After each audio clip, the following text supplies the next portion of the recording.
voy a seguir chambeando. Alguien piensa que, uy, qué flojera ir en peregrinación con un padre. Tú un día me robaste a mi niño y ahora yo te robo el tuyo para Dios. Y yo iba a tratar de sacar de la prostitución a las mujeres. En ese tiempo tenía una novia.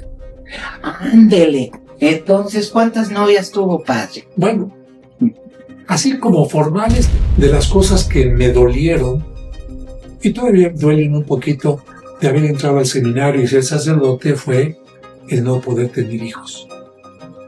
Pero cuando empecé con un problema que me hizo bajar de peso muchísimo, que me hace estar con pañal, yo ya pensaba en la muerte. ¿A quién se le pregunta entonces si la tabla no habla? A un muerto. Ese es el origen de la Ouija.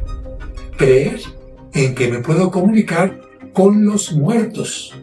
Entonces, el demonio puede hacerse pasar por ese que te está hablando. Una posesión. Y cuando hay una posesión demoníaca es tremenda. Entonces, ¿para qué le abres tú la puerta a alguien que no quieres en tu vida? Marcial Maciel era culpable. Con más de 4 décadas de sacerdocio, el padre José de Jesús Aguilar Valdés ha recorrido caminos poco convencionales para anunciar el evangelio. Desde los templos históricos hasta los foros de televisión, desde el arte y la restauración hasta las plataformas digitales, ¿verdad? Hoy conversamos con un hombre que ha vivido la fe con preguntas, búsquedas y convicciones profundas. Más que una entrevista, es un diálogo sobre vocación, humanidad y esperanza. Muchísimas gracias, padre, por permitirnos estar aquí en el Salón Guadalupano con usted y compartirnos muchas vivencias que ha tenido a lo largo de casi medio siglo de trabajo. Imagínate 46 años de sacerdocio, todo lo que se ha vivido, simplemente hablando en cuestión de cuentas, bautismos, ¿cuántos matrimonios? ¿Cuántos funerales? ¿Cuántas primeras comuniones? Y otras cosas, es un nivel de numeralia. Ajá. Y además de los kilómetros que he recorrido, las peregrinaciones que he hecho no solamente de la iglesia a la Basílica de Guadalupe, sino a Lourdes, Fátima, Santiago de Compostela, Roma, Polonia, etcétera, llevando a grupos, porque también eso es parte del apostolado. Así que mucho en 46 años. Porque me contaba, padre, que al año hace 4 viajes. Efectivamente, 4 viajes que dos de estos son a Israel, concretamente a Tierra Santa, y los otros 2 pueden ser a los santuarios marianos, por ejemplo, Lourdes, Fátima, etcétera, o bien puede ser a los santuarios italianos, desde Venecia, la tumba de San Marcos, hasta Roma, evidentemente el Vaticano. Claro. Entonces, y son viajes que usted planea, invita a la gente y además usted es un gran guía de turistas porque no solo es la parte religiosa, sino la parte cultural, ¿no? Efectivamente, porque imagínate, alguien piensa que, uy, qué flojera ir en peregrinación con un padre, nos la vamos a pasar rezando únicamente. Y no, es cierto que tenemos la misa en el lugar principal, en el santuario, con un ambiente especial, pero también visitamos los museos, visitamos espacios culturales, espacios de turismo, con la información que tiene que ver con la historia del lugar, la gastronomía del lugar y notas divertidas del lugar. Entonces esto se hace muy divertido. Pues yo quiero ir, padre, ya me apunto para el próximo. Gracias. Claro que sí. Oiga, padre, ¿es cierto que a los 7 años estuvo a punto de morir? Sí, fíjate que esto sucedió con motivo de las posadas. Ajá. Estábamos terminando el tiempo de posadas y de repente yo empecé con un sangrado y una evacuación constante que pensaron que era tifoidea. Me llevaron al hospital y resulta que ahí, por más cosas que me inyectaban y suero y todo, no mejoraba, iba perdiendo peso y pues como no sabían qué era, me aislaron en el hospital de Hacienda, porque mi papá trabajaba en Palacio Nacional, y le dijeron a mis papás, pues parece que no encontramos qué. Wow. Y resulta que pasa la Navidad, Y cuando pasa el tiempo de Reyes, se acercaron unas enfermeras a llevar juguetitos a los niños que estaban ahí, y a mí me dieron a elegir, y elegí una pelotita que fue la que me salvó la vida. ¿Cómo? ¿Por qué? Porque precisamente la ventana del hospital daba a la calle y yo escuchaba que los niños estaban jugando. Y aunque yo tenía suero de un lado y sangre del otro, no sé cómo le hice, agarré los bayotes de estos elementos, me bajé de la cama y empecé a patear la pelotita. Ajá. Y como estaban partiendo la rosca los médicos ahí en las oficinas cercanas, no se dieron cuenta que yo me había levantado, estaba pateando la pelotita, pateándola, y hasta que se dieron cuenta y pidieron, me volvieron a acostar, me abajaron incluso para que no me levantara. Pero ¿por qué me salvó la pelotita? Porque hice ejercicio en ese momento. Y después de esto, arrojé, como tenía pura dieta líquida, arrojé una cáscara de tejocote que se me había pegado al intestino y que no salía en ninguna radiografía, en ningún estudio ni nada. Y eso fue lo que me estaba ocasionando un daño, y eso es lo que finalmente salió y pude continuar viviendo. Pues sí, y lo tomó como una señal de algo, o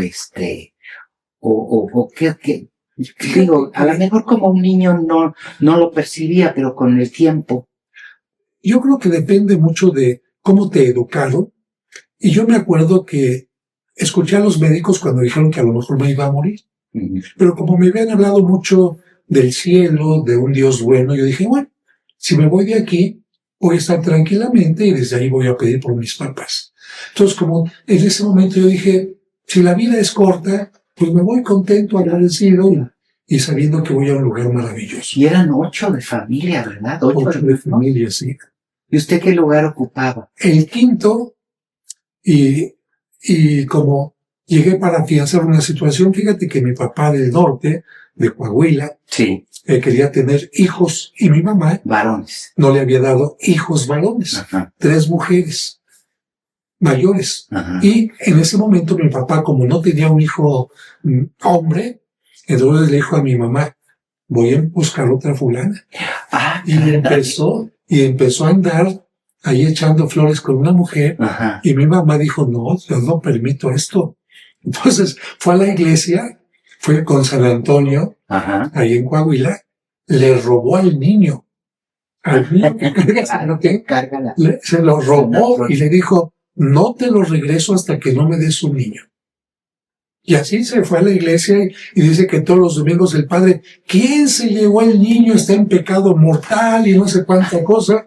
Pero curiosamente, al poco tiempo, mi mamá tuvo a un varón y fue mi hermano Antonio, precisamente, que en paz descanse, fue el niño que nació. Y cuando ya mi papá dijo, bueno, esperemos que me des el otro. Y yo ya vine después, el segundo hijo varón, y después vinieron otras 3 mujeres también. Y entonces nació en Coahuila usted. Nací en Coahuila y te culmino esta historia de San Antonio, sí, porque dice mi mamá que un día antes de mi ordenación, ajá, es decir, cuando ya te haces sacerdote, sí, soñó a San Antonio y le dijo, tú un día me robaste a mi niño y ahora yo te robo el tuyo para Dios. Es un sueño muy curioso de mi mamá. Qué bonita historia. Entonces de ahí su mamá no se conformó en ponerlo de cabeza, sino dijo, quiero un varón. Así es, mi mamá fue una mujer, no te imaginas, tan trabajadora.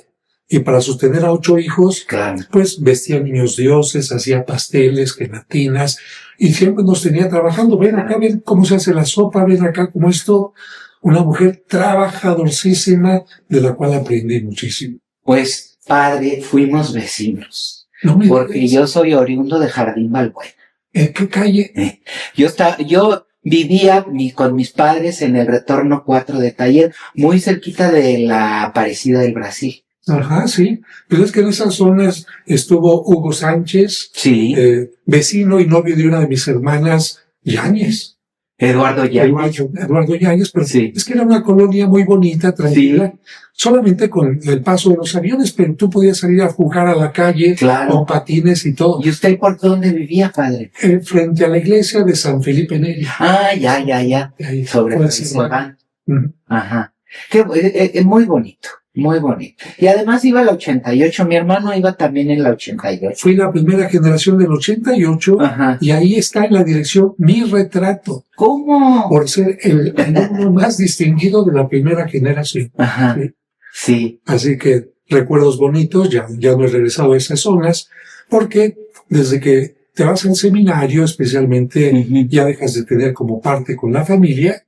Y también uno tiene que pensar, pues, ya no soy tanto de la familia, yo soy parte de otras cosas. Ajá. Pero era formidable vivir ahí en Jardín Balbuena porque estaba cerca del centro, pero no exactamente en el centro.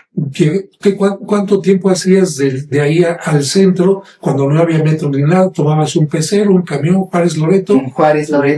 Llegabas muy rápido. Y además había escuelas muy bonitas, entre ellas una escuela de baile de la señora Susana Fenton, donde mi mamá, sabiendo que me gustaba mucho el baile, sí, todas mis hermanas eran muy bailadoras, me metió ahí a aprender baile regional, y ahí, juntamente con mi hermana, nos invitaron a participar en Televicentro, en un programa donde conocí a Janet Arceo. El programa se llamaba Wonderlandia, con Pili Rosita, y que el conductor era Genaro Moreno.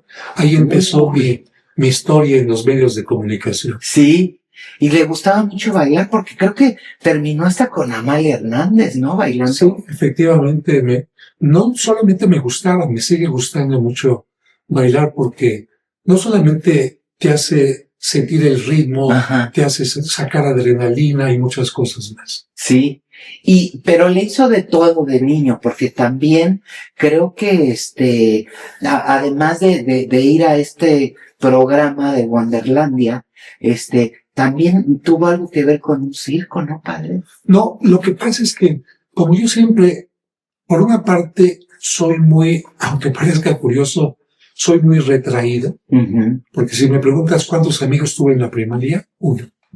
En la secundaria, uno. ¿Y en la escuela vocacional, uno. Sí, los veo de vez en cuando, pero era un niño más bien retraído y metido dentro de mí mismo. Porque aún con mis hermanos, ellos jugaban, yo un poquito retraído, como te menciono. Y cuando estábamos en Televicentro, hombre, estaba el mago Chencay, veía pasar a Chabelo, veía cómo estaban haciendo la escenografía para el cuento de Cachirulo. Entonces yo veía, ¿cómo le hace este mago esto? ¿Cómo le hace este payaso esto?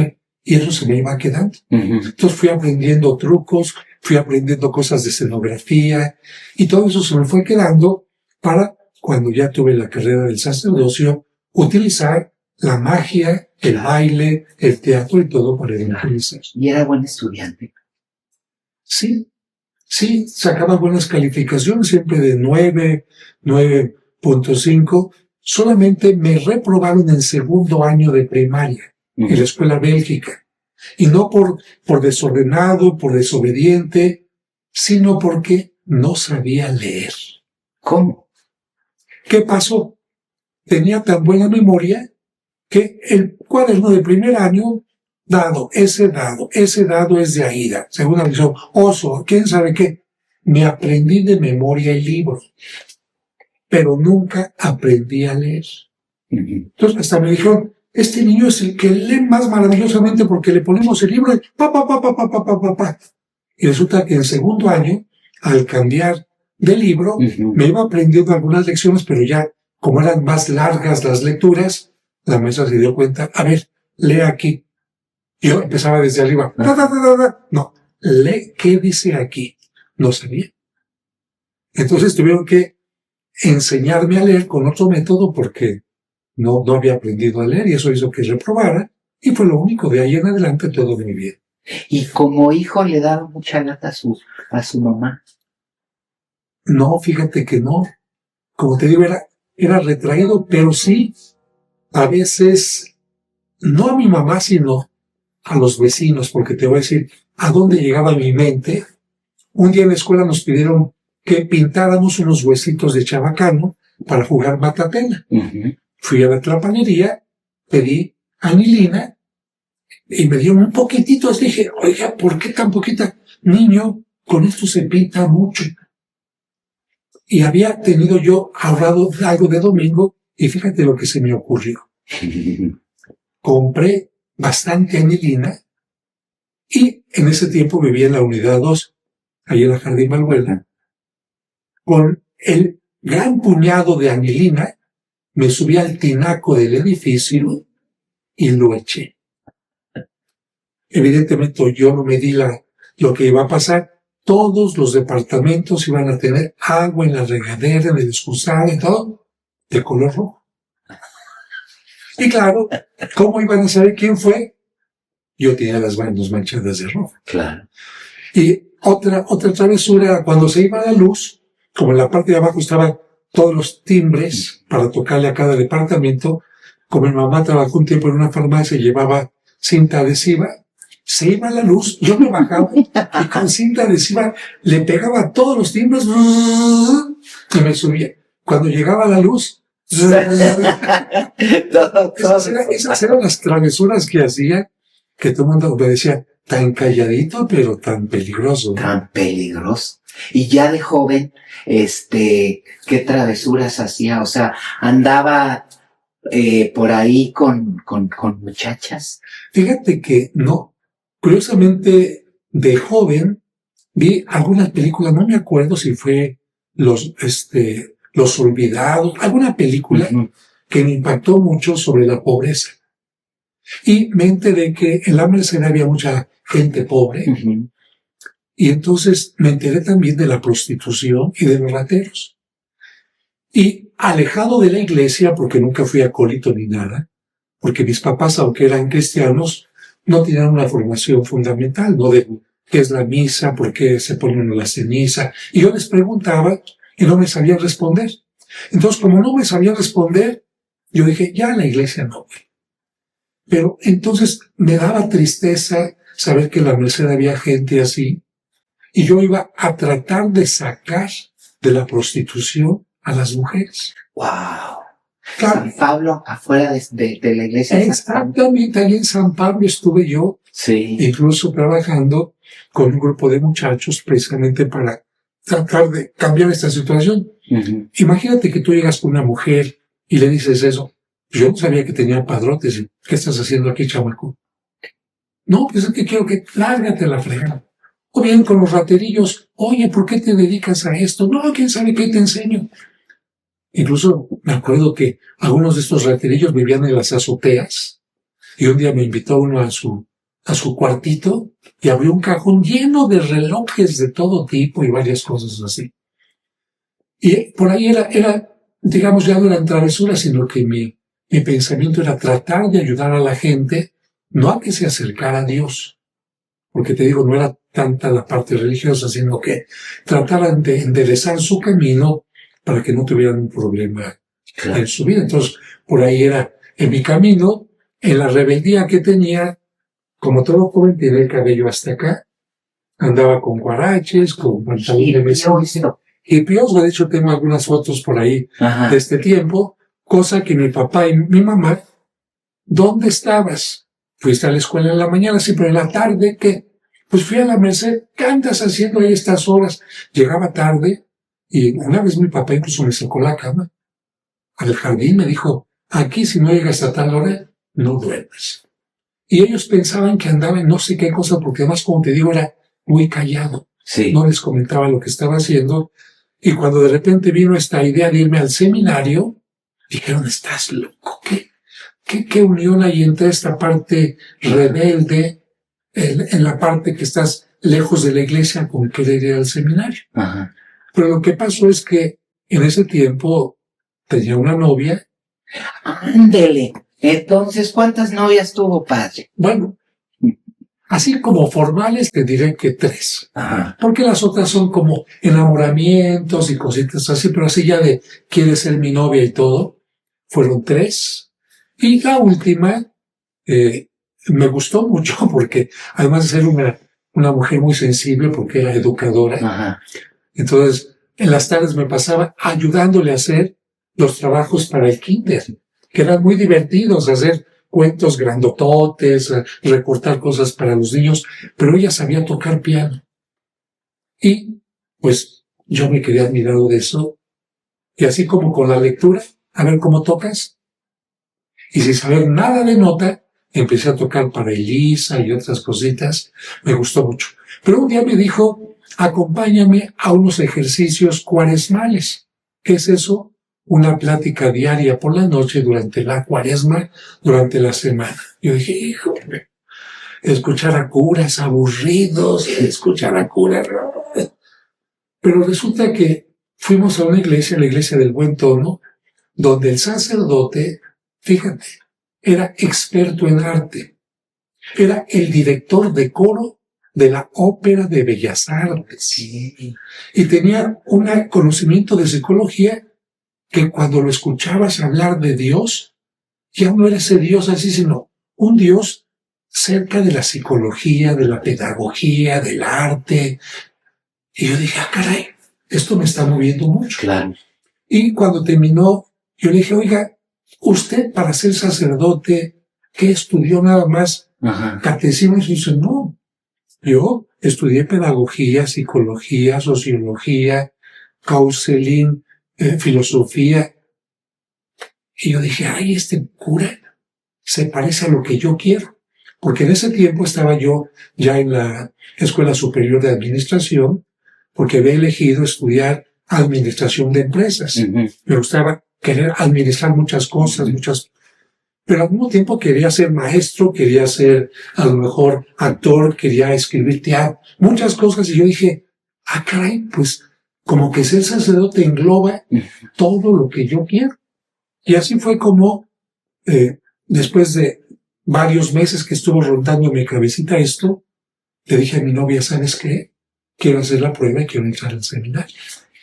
Caray, y ella estaba esperando a que le propusiera matrimonio, o nunca pensó en el matrimonio. Y claro, sí, porque mira, de las cosas que me dolieron, y todavía duelen un poquito de haber entrado al seminario y ser sacerdote, fue el no poder tener hijos. Porque yo me imaginaba con niños, y sobre todo porque en los genes de mi familia hay varios gemelos. Entonces me imaginaba cargando los gemelos, educándolos, etc. Entonces, sí, de las cosas más difíciles cuando entré al seminario fue esa parte. Entonces sí pensé en el matrimonio, pensé en casarme, y de hecho ella siguió esperándome cuando entré al seminario. Porque creyó que no le iba a gustar. Creyó que no iba a seguir, hasta que finalmente se dio cuenta que ya no iba a regresar. Me tocó casarla, curiosamente, con el paso del tiempo. Y bueno, son cosas que te hacen pensar cómo la vida te va diciendo, si abres una puerta, cierras muchas más, ¿no? Claro. Si me hubiera casado, ¿por dónde hubiera ido mi camino? No sé. Pero a ver, padre, se quería, o sea, no fue una vocación de pronto por el sacerdocio, sino un interés por toda lo que se impartía dentro del seminario, que yo sé que hay una preparación muy grande para todos los seminaristas. Sí, o sea, es que, mira, te voy a decir una cosa, porque mucha gente no entiende por qué soy como soy. Porque piensan, un cura, ¿quién tiene que ser? Alguien que está en la iglesia todo el tiempo como rata metido ahí. ¿Qué hace? Misa, confiesa, bautiza, atiende a alguna gente y ya. Oye, esa es una parte del sacerdocio, la parte del culto. Y la parte del sacerdote que tiene que ayudar a que la persona se desarrolle completamente, porque el espíritu es parte de una persona. Pero la otra parte del ser humano como pareja, como ciudadano, como alguien que tiene capacidades artísticas, como alguien que puede organizarse y cambiar el país, etcétera, ¿dónde está?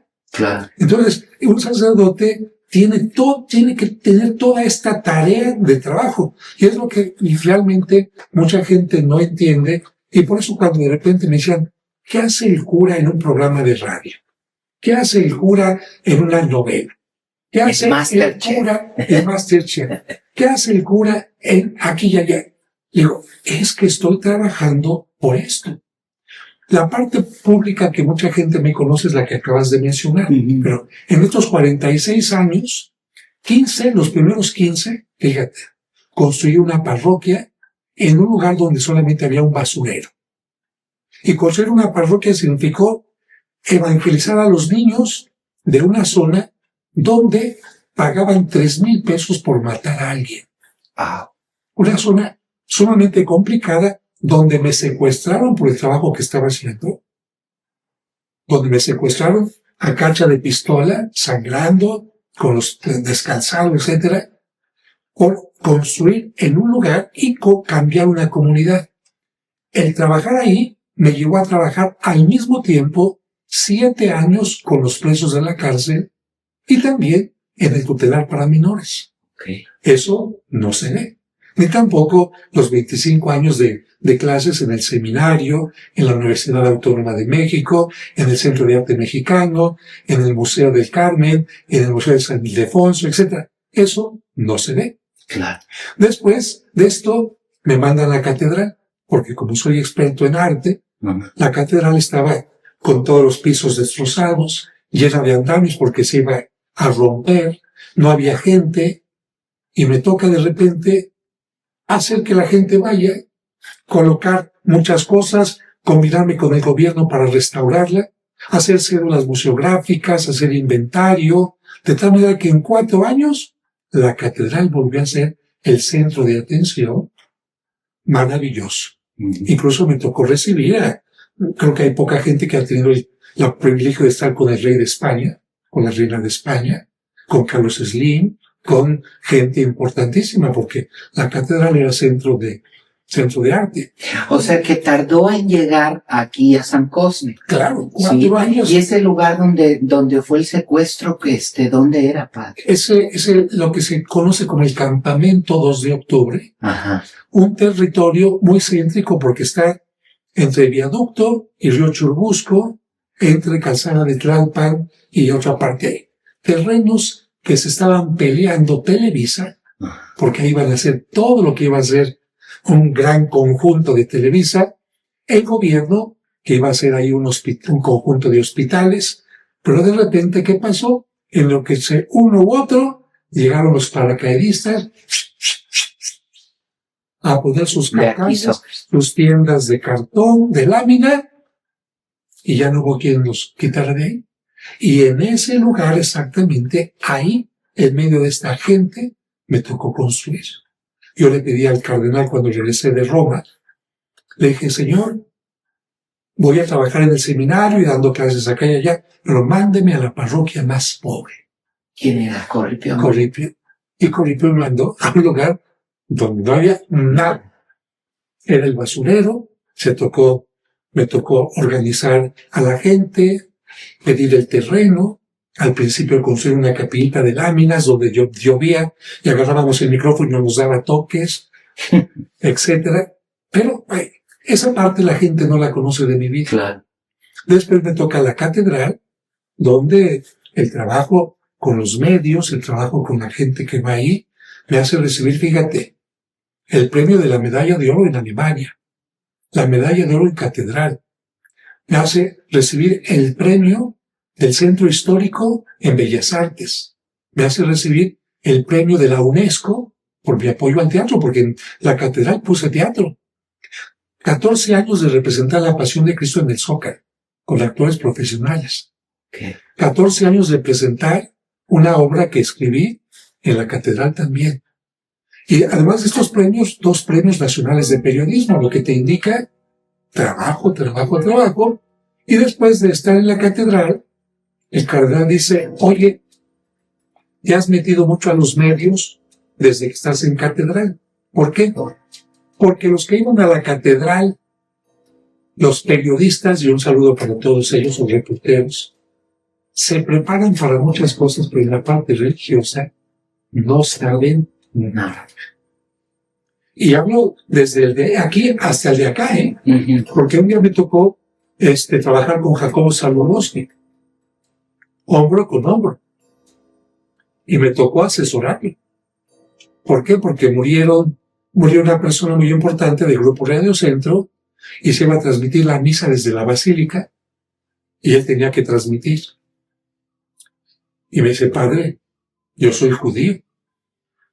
Sí, cuando vino el Papa hacía algunas cosas, pero transmitir la misa no sé ni de qué es, en qué parte, claro, de qué está haciendo el padre, ni qué está haciendo, así que el padre me asesora y yo le voy a pasar la batuta y le vamos a ir pimponeando para... Y después de esta transmisión dijo, padre, en toda mi vida nunca había tenido una clase tan importante como la que tuve hoy, claro, sobre lo que es la liturgia. Regresando al tema. Entonces, cuando me di cuenta de los reporteros que no tenían una formación, cada vez que iba y era Semana Santa, ahí está su información, que es la Semana Santa, que el Jueves Santo, por qué la manzanilla, por qué la ceniza, por qué los niños del Corpus Christi y todo. Y esto hizo que empezaran a invitarme López Dóriga, Loret de Mola, Aristegui, etcétera, a sus programas para hablar de temas culturales religiosos. Claro. Y ya estando en esta parte, de repente Alfredo Adame, oiga padre, ¿y no quiere venir a mi programa donde salen preguntas de las cosas que el cura no habla en la misa? La masturbación, la Santa Muerte, Valverde, esoterismo. Va. Y el cardenal entonces me dijo, te nombro el encargado de radio y televisión del arzobispado. Entonces, como donde te voy a mandar a la nueva parroquia casi no va gente, vas a poder ir a cualquier empresa que te pida. No puede ser exclusivo de ninguna y no vas a pedir dinero por tu trabajo. Entonces, a partir de entonces surgió mi programa que tiene 18 años en Grupo Imagen, donde nunca un solo centavo de pago. Mi programa en Radio Fórmula que tiene 12 años, diario, sin un solo centavo de pago. Y empezaron también en Televisa, con Aram, etcétera, sin un solo centavo. Y después en Azteca me invitaron también a Hechos Meridianos. Sí, estaba con Zarza, ¿no? Con Zarza, con Kuguru, ha ido cambiando con Lomelí, con Ramón Fregoso, con La Tapí, etcétera. Y eso a partir de la muerte de Juan Pablo II, con Lolita de la Vega, con Magda en el programa de Consejo de Mujer, Magda Rodríguez, apoyando en la academia, en algunas cosas. Y así me fui metiendo un poquito en esta parte que no me gustaba tanto porque en el mundo de la farándula hay mucho chisme y claro, es muy complicado. Es que le dicen a usted el padre de las estrellas, ¿sí? Entonces yo le preguntaría, ¿este mote, apodo, le suma o le resta espiritualidad? Me resta porque mucha gente no conoce lo que estamos hablando y entonces piensan, este padre se la pasa nada más en Azteca, en Televisa y en Imagen con los artistas. No. Incluso cuando me ha tocado grabar alguna escena de una novela, mi trabajo es cierto. Puedo responder a interrogantes de algunos actores o ayudarles a resolver un problema que una plática prematrimonial, un trámite de cómo hacer tal cosa, pero también trabajo con los maquillistas, con los vestuaristas, con los de intendencia que se acercan, padre, ¿cómo le hago esto? ¿Cómo le hago aquello? Y además, el tiempo que le dedico a esto es mucho menor que el que le dedico aquí a la parroquia. Si tú preguntas a una gente que está en esta parroquia, ¿cómo la recibí? A nivel de gente, poca. Ahorita para entrar a las misas que celebro, hay cola. La gente llega con 40 minutos de anticipación haciendo cola para entrar. En cuanto al edificio como tal, he hecho pedazos. Ahorita vienen alumnos de la escuela de restauración para ver cómo se restauran las cosas. Porque también es restaurador, ¿pa? Bueno, estudié la parte aquí en México, tengo el reconocimiento de la parte de museografía y museología, pero no, ya eso es otra cosa muy delicada. Y hay cosas que me gustan, pero no. Por ejemplo, también tengo títulos en música. A mí me tocó componer la música para cuando vino Juan Pablo II a México, que cantaría Plácido Domingo, claro, Ramón Vargas y un conjunto de 300 músicos. No fue nada fácil porque tuve que componer en náhuatl, en español, y hacer las partituras, en fin. He compuesto una música de misa con mariachi y coros muy especial, música que han cantado los alumnos de la academia también, pero como no tengo tiempo para eso, lo dejo de lado porque me importa más la parte pastoral. Claro. Y desde que llegué aquí, he dado el curso de autoestima y de tanatología, son cursos de psicología, para ayudar a que la gente cambie. Entonces, que me digan Padre de las Estrellas es, y todo esto que hago por acá, la ayuda que entregamos cada mes a gente pobre, los medicamentos que entregamos a la gente pobre, ¿dónde quedan? Entonces, que me digan Padre de las Estrellas es como, se la pasa nomás por allá baboseando. Sí, porque, ¿qué le diría usted a la gente que lo critica por hacer todo esto? Porque yo creo que debería de haber más padres como usted, que van evangelizando de otra manera.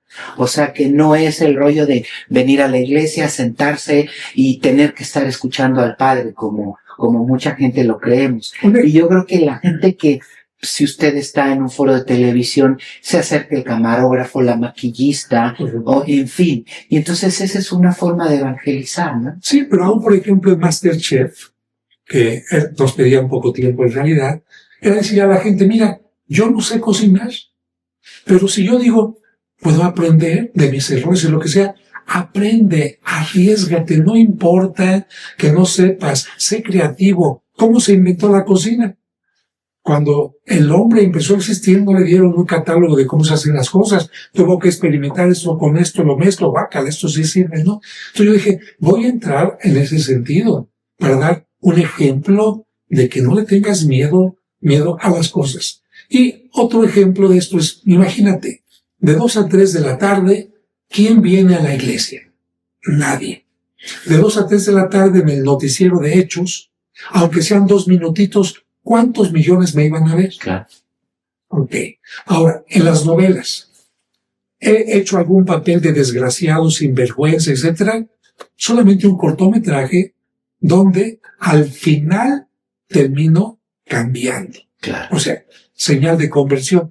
Y las demás novelas que he hecho son mensajes de valores, regañando a Alejandro Camacho porque anda de mujeriego, regañando a fulanito de tal, invitando a la gente a que tenga una actitud positiva. Eso también es evangelizar. Claro, claro. Así que yo lo que les diría es, vengan lo que estoy haciendo, vean todo lo demás, y entonces díganme si tienen derecho a criticarme o no. Claro, mientras tanto no.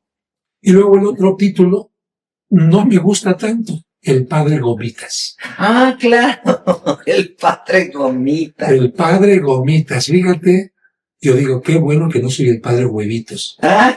Y te voy a decir por qué. Pero sí se sabe por qué es el Padre Gomitas, ¿no? Mucha gente no sabe. Ajá. Cuando empezó la academia en el Ajusco, pedían que la gente llegara con muchas horas de anticipación, y allá ni una tienda para conseguir algo de agua, de un alimento, nada. Y yo me di cuenta la primera vez que fui, y todos cuando ya empezaba el programa me decían, ¡aplaudan! Pues con cuál energía. Claro. Y también veía que los que estaban de jueces y los mismos alumnos, como que les faltaba. Se caía el ánimo después de tanto tiempo. Entonces tiempo. yo decidí empezar a llevar paletas para todo el público. Llegaba con una maleta de maletitas de manita para todo el público. Y para los que conductores les hacía una bolsita con un chocolate, un chicle, un chamoy. O sea, a ver qué le gustaba a cada quien. Y le ponía también huevitos de chocolate. Pero lo que tenía más eran 4 aros de gomitas de durazno, 4 de sandía, 4 de manzana. Bueno, sí, a mí me tocó. Se los repartían. Y un día Mónica Garza, cuando le tocó conducir, como llegó tarde por me des el vestido, no le pude dar su bolsita al principio, porque siempre llegaba y se saboreaba con algo para empezar bien. Y a la hora del intermedio, del primer intermedio, me grita, padre, gomitas, me estaba pidiendo gomitas, era lo que más le gustaba a ella. Y la gente escuchó, padre, gomitas, y pensó que me estaba llamando por... O sea, la autora es Mónica Garza. Por eso te digo, qué bueno que no le gustaron los huevitos de chocolate. Porque si hubiera hecho padre huevitos, entonces te imaginas. No, ha sido tremendo. Padre, tiene algo que yo quisiera tener. ¿Qué? Más de 1,5 millones de seguidores en YouTube. Sí, fíjate que ya yo nunca me lo esperé. Vamos 1,600,000. Exactamente. Más 200,000 de TikTok, más otros 1,000 de Instagram. Se convierten en un número importante, lo que te hace ser muy responsable con lo que haces. ¿La fe hoy se mide en vistas? La fe, no. Es que es ambigua la respuesta, porque cuando tú te metes a un chat, a un Instagram, lo que sea, ¿qué esperas ver? Tienes fe en ver algo. Claro.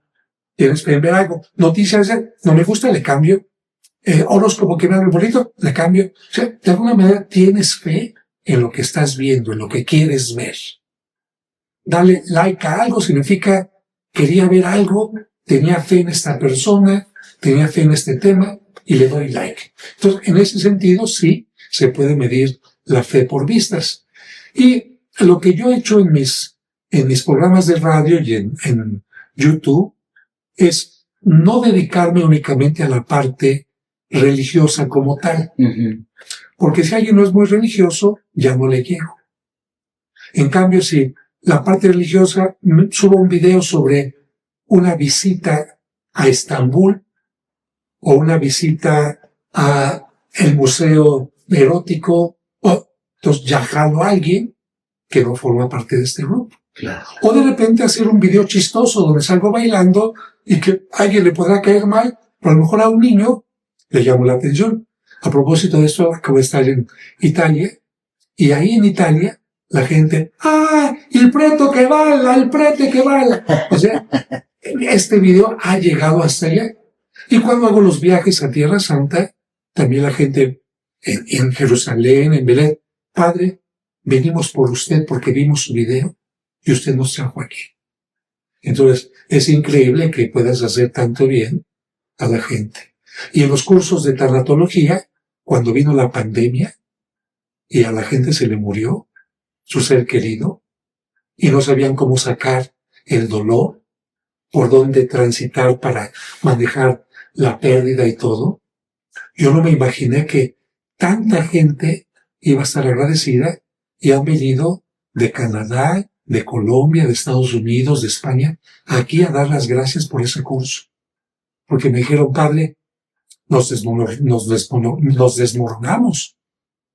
A mi esposo se enfermó, lo llevamos al hospital pensando qué va a pasar. Pues va a salir y nos lo entregan en una cajita. O sea, ¿se imagina el sentimiento de culpa? No saber qué pasó. O sea, no teníamos forma de contactar con el teléfono, sentimientos muy choqueados, etcétera. Y a través de un curso como este, pues no se puede regresar a la persona que murió, pero sí te ayuda a ver la vida de otra manera.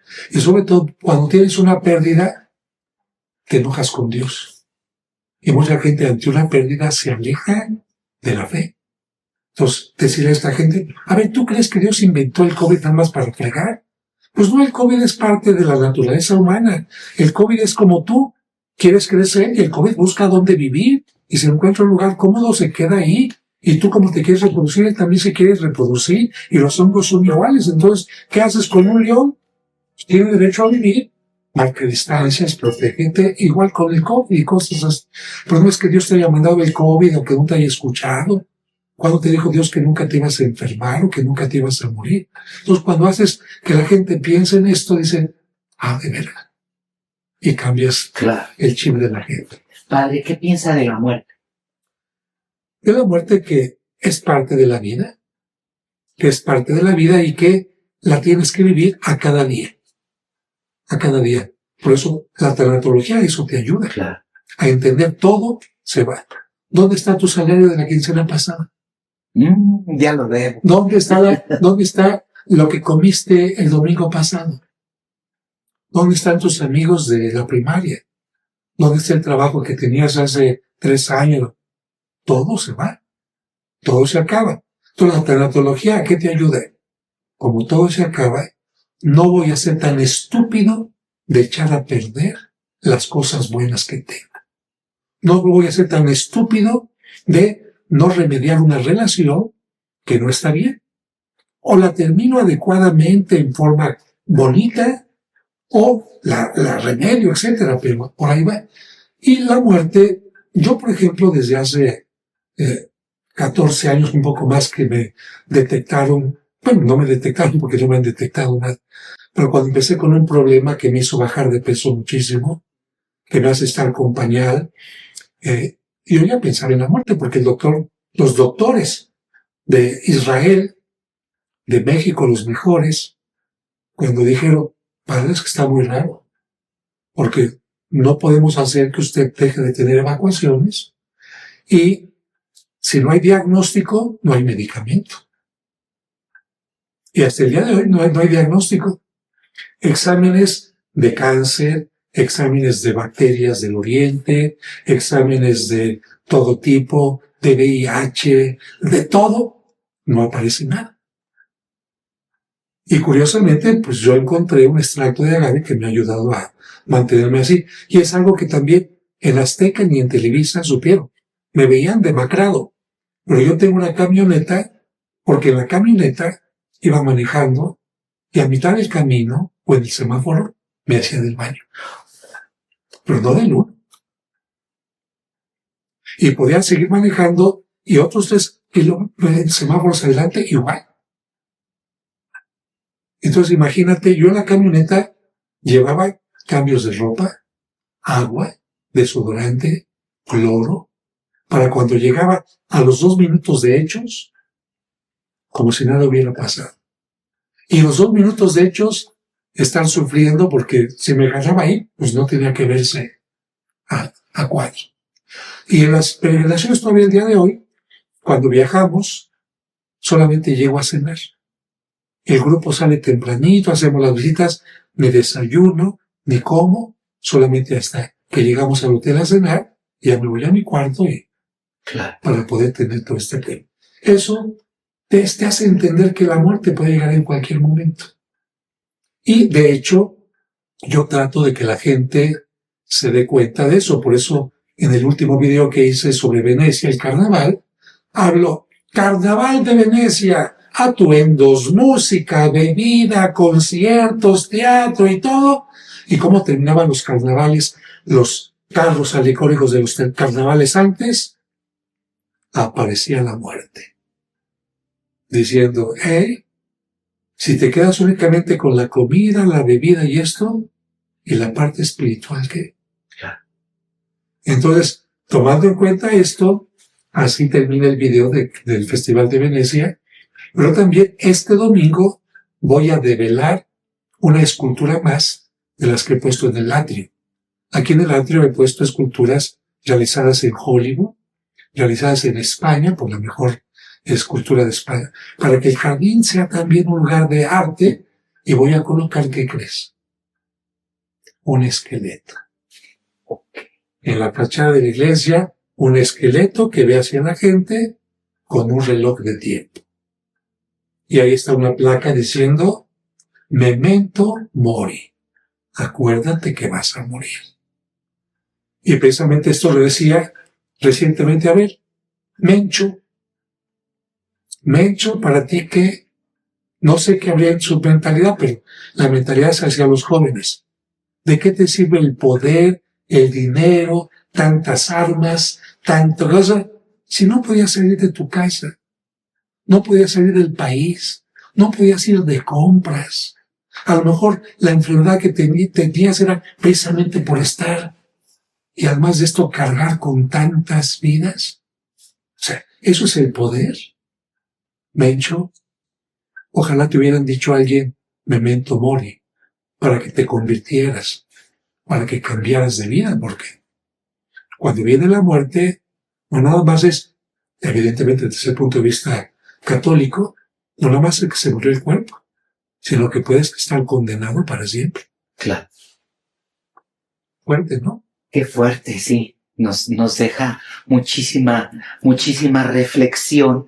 Y sí, o sea, yo creo que es algo que no hemos, pensado la gente en general, porque sí, el Mencho era esto, era el otro, hacía, deshacía y todo, pero reflexionar sobre qué es lo que podía haber hecho él como hombre o como ser humano encerrado en pues, asalto de mata, ¿no?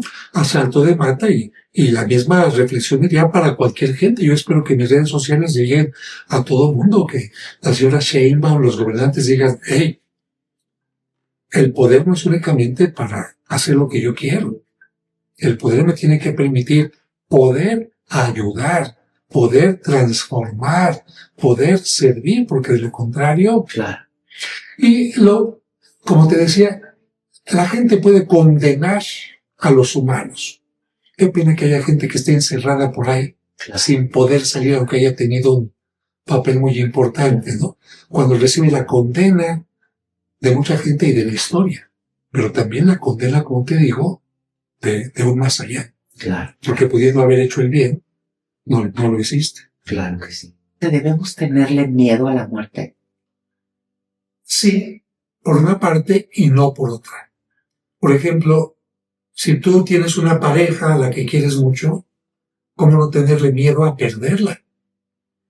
Y el miedo a perderla, a que se muera esa relación, te tiene que llevar a tener un trato adecuado, no olvidar los pequeños detalles, ¿no? Tenerle miedo a tu muerte también, porque si no tienes miedo a la muerte, pues no te fijas si viene un coche o no cuando vas atravesando una calle. O, si no le tienes miedo a la muerte, te tomas más bebida de la que puedes tomar cuando manejas.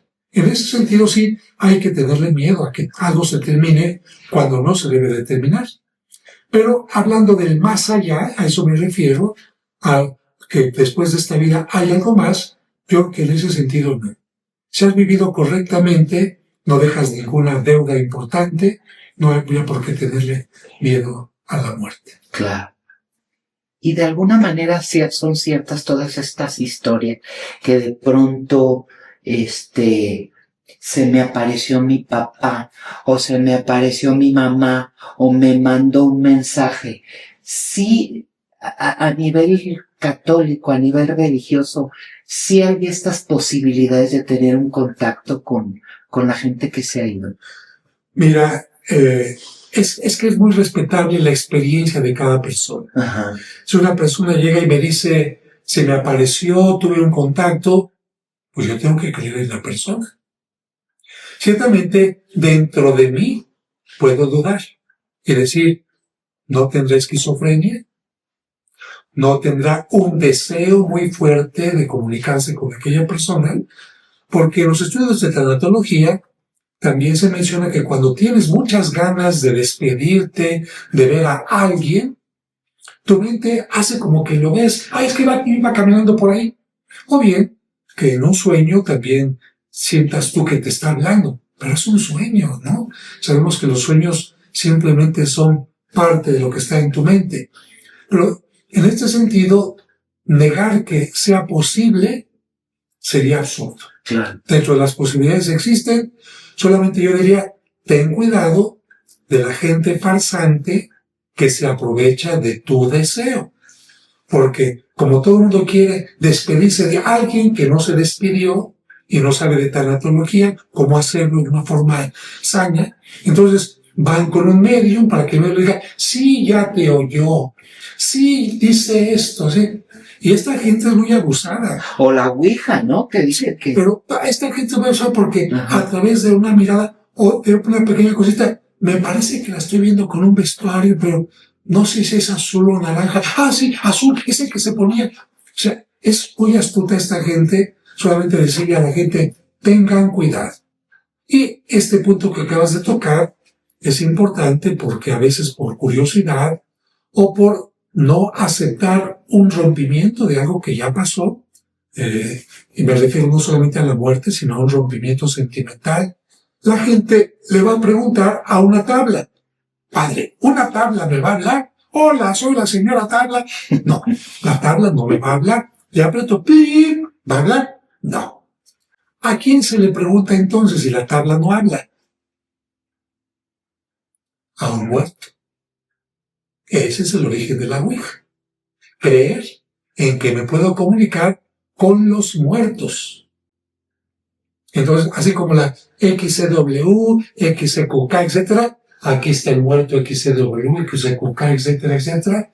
Entonces, esto comenzó con una mesa en Francia y en Alemania, por eso las palabras oui, sí, en francés, o ya, en alemán sí, y se comienza preguntándole al muerto, ¿hay un muerto? Oui, ya, sí. Ah, si hay un muerto, ya contactamos, hay wifi. Y entonces ya le empiezo a preguntar al muerto. Pero como el muerto no puede hablar, yo no diría, hombre, actualmente el muerto si quisiera, se metió en una computadora y te aparecía lo que quiere decir, ¿no? Claro. Pero bueno. Entonces se ha comprobado que mucha gente que juega a la Ouija porque lo toman como juego, en realidad se les ponen sensores y ellos son los que están moviendo la tableta. Claro. Bueno, hay casos en que a lo mejor no son ellos los que la mueven, sino algo más. Pero aquí viene el peligro. Vamos a suponer, si hay un muerto. Ok. Muerto, muéstrame tu INE. Ok, soy tu abuelita, soy tu tío, soy Napoleón. Muéstrame tu INE. ¿Hay forma de que el muerto te muestre su INE? No. Entonces, el demonio puede hacerse pasar por ese que te está hablando. Es decir, te dice, soy tu abuelita, pero no soy tu abuelita. Es el demonio. Y ahí empieza a aprovecharse. Por ejemplo, el demonio quiere que tengas problemas con tu matrimonio. Oye, ¿mi esposo me engaña? Sí. ¿Con quién? Pues, ¿cómo? Y empieza ahí a ocasionarte problemas. O engaños. Claro. ¿Me voy a morir de aquí? No. Entonces sigue echando desde un lado. O sea, sí hay un demonio que manipule todo esto. Puede haber. Acuérdate que en la Iglesia Católica creemos que hay un Dios, pero también hay ángeles rebeldes que aprovechan el engaño. Satanás significa el que engaña. Ajá. Para hacerte creer que estás recibiendo un bien, pues te están conduciendo a algo equivocado. Entonces, ahí está lo delicado. Que tú sin querer le abres las puertas de tu vida al demonio y ahí puede empezar a tener dos cosas. Una que es una influencia, y una influencia es cuando se te empieza a ir el sueño, empiezas a tener comezones, te aparecen manchas, alguna alucinación, o puede llegar a ser, como lo vimos en el programa de Lolita de la Vega, con 2 programas tremendos, donde la persona terminó asesinada. ¡Ay, qué tremendo! Una posesión. Y cuando hay una posesión demoníaca es tremenda. Entonces, ¿para qué le abres tú la puerta a alguien que no quieres en tu vida? Claro. Y yo le pongo a la gente el ejemplo, a ver, imagínate, un muchacho se quiere meter a la casa de la muchacha. ¿Cómo le voy a decir? Me meto a la fuerza a tu casa. No, mi vida, te quiero mucho, te traje un regalito, mi preciosa, que... Claro, y ya que se lo llevó a la casa, la empieza, como se dice popularmente, a madrear, a golpear, a controlar, a sacar el dinero. ¿Quién puede sacar a esa persona de la casa? ¿Los papás de ella? ¿La policía? No, nadie puede sacarlo si ella no quiere sacarlo. Me ha tocado de personas que las golpea el marido y va la mamá, hija, pero mira, van los vecinos, y señora, pero no, esta que no, está aferrada que... Bueno, entonces de la misma manera, en una posesión, ningún sacerdote exorcista puede sacar al demonio si la persona no quiere que lo saque. Por eso, la forma más fácil de que un exorcista trabaje es que la persona diga, quiero expulsarte, salte de mi vida, salte de mi vida. Y aquí viene precisamente cómo actúa el demonio. Para que el sacerdote no escuche esto, salte de mi vida, ¿qué hace el demonio? Entonces, la persona quiere emitir esto y el demonio dice, no te voy a dejar. Y la persona mientras más quiere pedir ayuda, esto que se ve como un grito, es que la persona quiere pedir ayuda, pero si no la pide, no puedes actuar tú. O bien la otra forma es que el demonio adormece. Entonces, un exorcismo no es fácil. A veces puede tardar incluso varias sesiones, varios tiempo. Pero yo diría, como decía Juan Gabriel, pero qué necesidad, ¿para qué metes a tu casa, a tu vida, algo que no te va a hacer bien? Claro.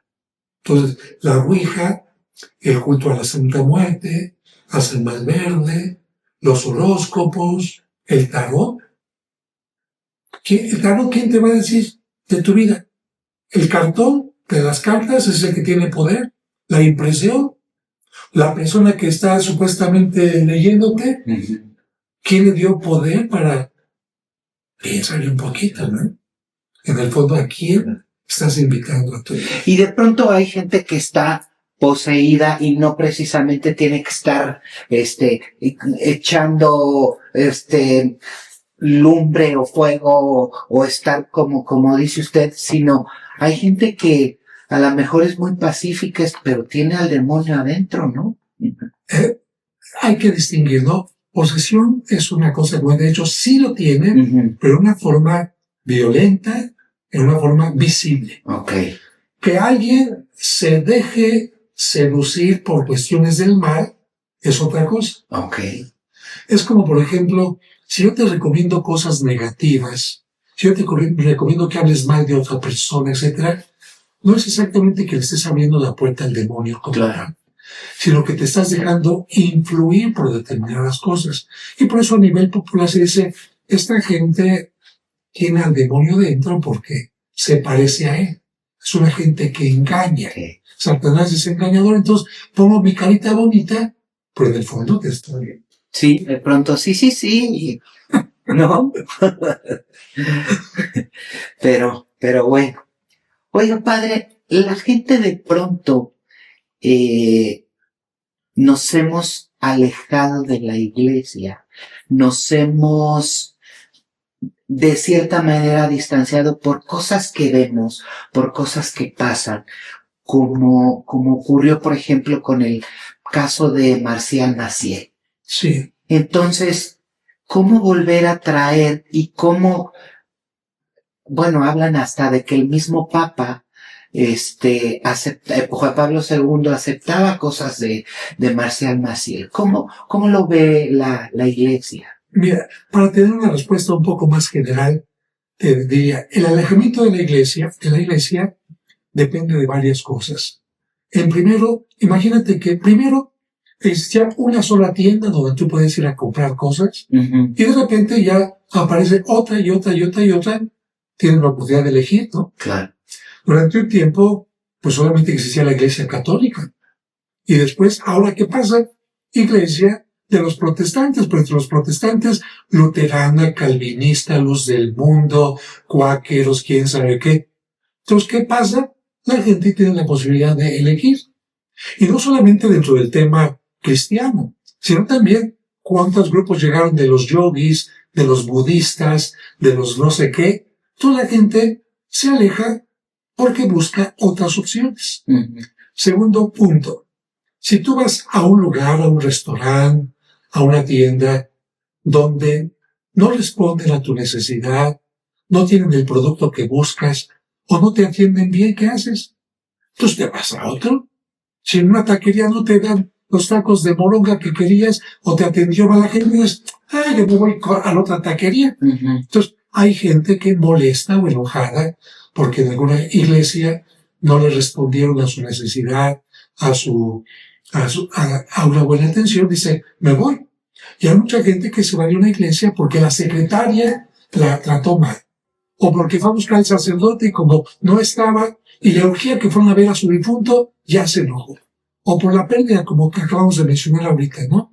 Que se enoja con Dios. Entonces, hay un alejamiento también de esta parte y evidentemente también los escándalos.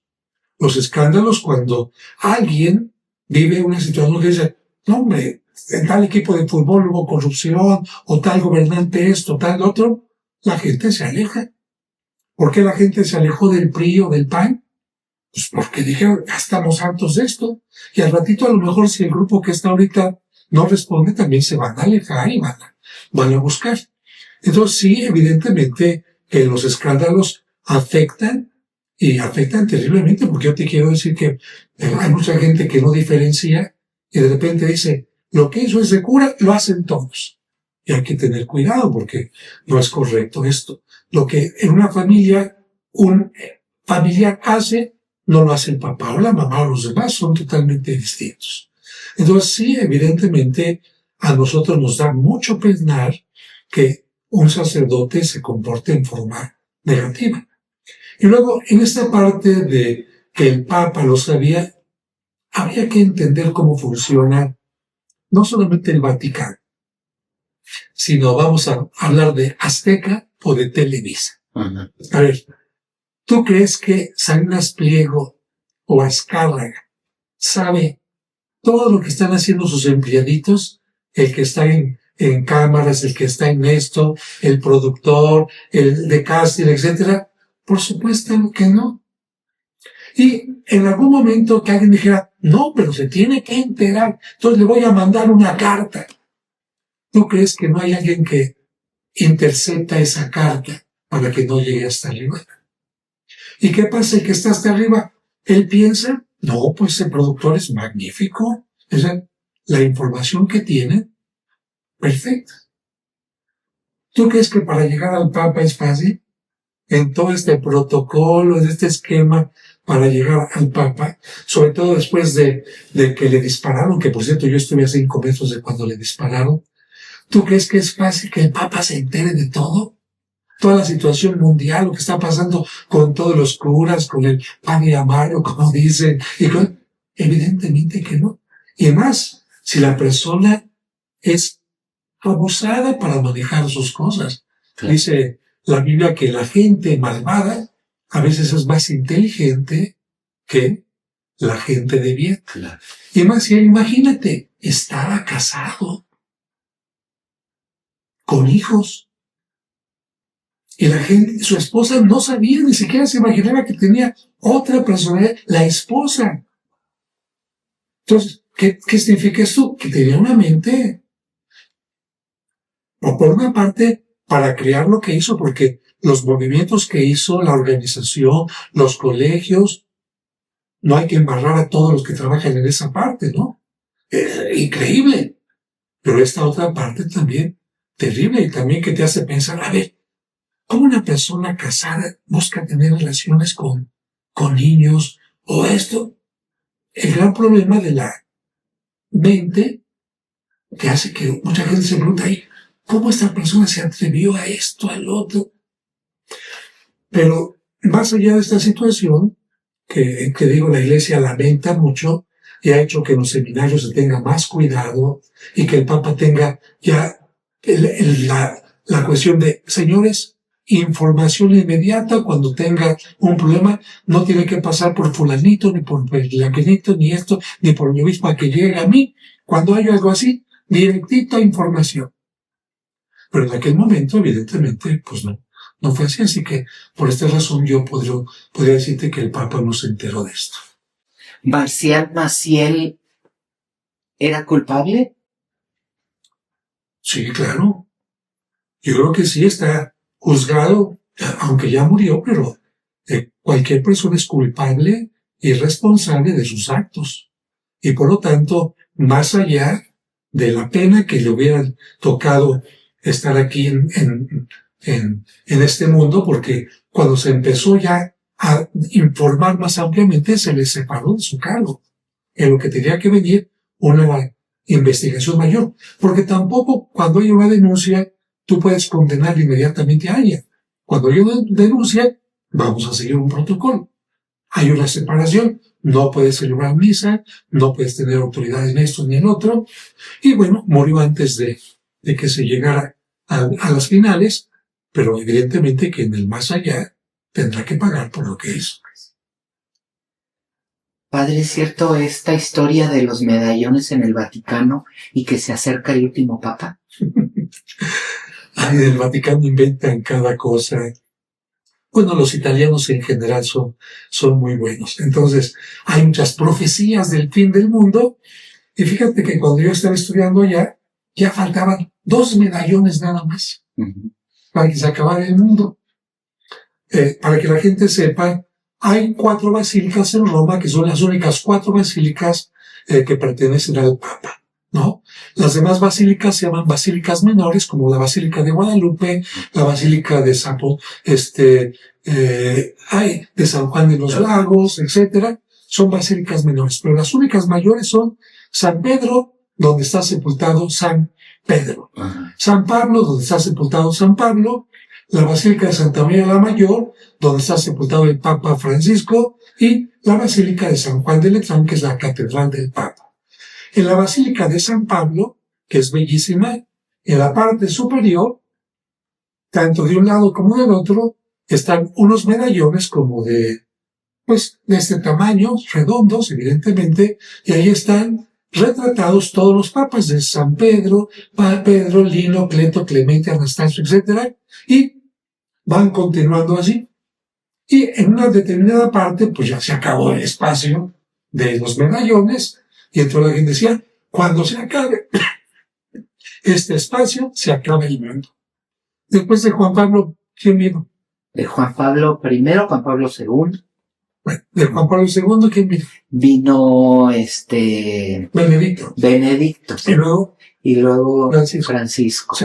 Ya se acabaron los 2 medallones, ya se acabó el mundo y no nos hemos dado cuenta. Bueno, ¿qué pasa? Pues que ahí en el Nuevo Vaticano han continuado con otra línea que va a dar espacio para muchos papas.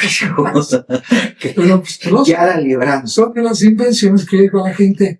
¿A qué les encanta andar creyendo que el Papa Negro, que Nostradamus, que Malaquías? Yo ya lo escribí en uno de mis 17 libros que he escrito. Ahí está explicado todo esto. Y por cierto, este último libro que escribí, que me permitió recibir otro premio nacional de periodismo, me enorgullecí, en buen sentido, porque en todas las mesas de los comentaristas que estaban transmitiendo desde el Vaticano, estaba ahí mi libro. Qué bueno. Desde Javier, el querido Javier, Joaquín, otros de México y de otras partes, estaban ahí. Mi libro que era la guía para el compra. Padre, en 45 años de sacerdocio. 36. 46 ya. ¿Ha dudado de su vocación? No, nunca. El día que dejas de pensar que ayudar a los demás está mal, o en que acercar a la gente a Dios está mal, pues no, ya se perdería el sentido de mi existencia. Claro. Como te digo, de repente hago una ensoñación. ¿Cómo me habría visto con hijos? Porque de repente, imagínate, en esta parroquia donde llevo tanto tiempo, llegan personas, padre, usted me bautizó, ya me voy a casar. Tele.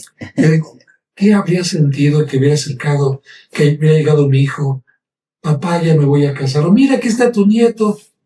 Sentir que continúa tu sangre en otras personas. Por eso, como dije, no puede continuar mi sangre a través de otras personas que continúe mi conocimiento. Y por eso 17 libros. Claro. Y uno de ellos más de 1 millón de ejemplares vendidos. Entonces, ¿qué significa? Que por ahí he tenido varios hijos, ¿no? Oiga, padre, si volviera a nacer, ¿volvería a ser sacerdote? Pues es que este tipo de posibilidades tendría que ser Si volviera a nacer sería con el mismo padre, la misma madre, la misma historia, y yo creo que los mismos cromosomas y todo, y tendría que ser de alguna manera el mismo. Sí, no me arrepiento.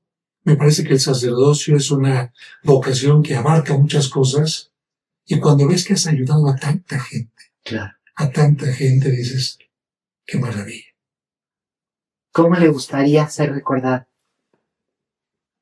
Como alguien que pasó haciendo el bien. Solamente, de hecho, aquí en esta parroquia ya está mi tumba.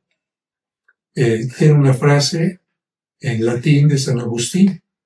Nos hiciste, Señor, para ti, y nuestro espíritu está inquieto hasta que repose en ti. O sea, con eso sintetizo mi vida. Mi espíritu está inquieto buscando una cosa, cine, teatro, títeres, psicología, esto, ayudando a encontrar a Dios y ayudando a buscarlo. Y luego tiene también otra parte que está, una parte del Padre Nuestro. Perdona nuestras ofensas, como también nosotros perdonamos. Dios mío, yo perdono a los que me ofenden y espero que tú me perdones por el hecho. Entonces, ahí está mi tumba y eso es lo que pienso para mi recordatorio. Amén, amén. Pero ¿saben qué? Gracias a las redes sociales no me voy a morir. ¿En qué sentido? Cuando me dijeron que estaba a punto de morir hace algunos años, como te comenté, dije, a ver, un programa de radio que me costó varias semanas porque en el programa de radio hice la Biblia completa en radionovela. Imagínense pasar la Biblia a guiones, convertirla en voces de actores, invitar a actores a que doblaran, poner música. Y un capítulo que me tardó muchísimo tiempo pasó una vez. Yo dije, no es posible. Este capítulo tiene que ser escuchado más veces. Vale, pues métanse a YouTube. ¿Y para qué? Pero eso son cuestiones de video. Dije, voy a hacer una imagen fija como portada y meto todo el audio. Y empecé a poner mis programas de radio y dije, éjele, cuando me muera voy a seguir chambeando. ¡Qué maravilla! Y así fue como empecé a meter mi trabajo en YouTube. Y de tal manera, pues, lo que pasa con tantas personas. Pedro Infante se murió y sigue vivo en la Hace casi 70 años. Y la gente que entiende esto dice, caray, los videos van a permitir que continúe a lo largo de la historia. Así que yo te invito a ti, especialmente joven, que hagas videos y los subas de tu cumpleaños para que los veas cuando tengas 20 años más, de tu mamá o de tus hijos, porque un día ya no van a estar y los quisieras ver que se mueven ahí. Así que gracias también a Ernesto por este video, porque él y yo, aunque no lo quieran, vamos a estar ahí en las redes. Pues sí, pues más allá de la polémica, el padre José de Jesús Aguilar Valdés enfrenta las preguntas que muchos callan, ¿sí? Y deja abiertas las que cada creyente debe responderse a sí mismo. Claro. Efectivamente. La vida del padre José de Jesús Aguilar Valdés no se entiende solo desde los medios a los reconocimientos, sino también a su vocación. La decisión constante de servir a los demás. Eso es lo más importante, porque en tiempos de duda y cambios, su historia recuerda que la fe no es ausencia de preguntas, sino un camino que se recorre día a día con fragilidad humana y confianza en Dios. Muchísimas gracias, Padre. Gracias a ti, gracias a ustedes por la atención que prestan a estos videos. No, al contrario. Esto es Gente Bien Parada, aquí estamos y sabe que siempre tenemos mucho que contar.